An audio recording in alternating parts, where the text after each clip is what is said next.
आपल्याला आता cut pipe stitch करायचा आहे। तर इथे मी नॉर्मल कॉटनचा धागा घेतला आहे आणि तो धागा वर काढून घ्यायचा आणि त्यामध्ये आपल्याला एक एक कट पाईप ॲड करत जायचा आहे।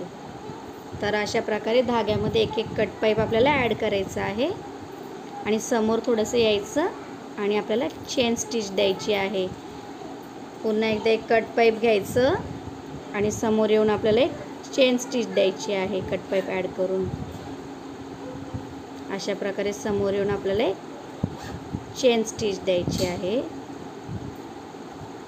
जसं आपण बीड स्टिच केलं, सिक्वेन्स स्टिच केलं त्याप्रमाणेच आपल्याला कट पाईप स्टिच करायचं आहे। समोर येऊन आपल्याला चेन स्टिच द्यायची आहे आणि शेवटी आपली एंड लॉक करायची पद्धत सेम असणार आहे।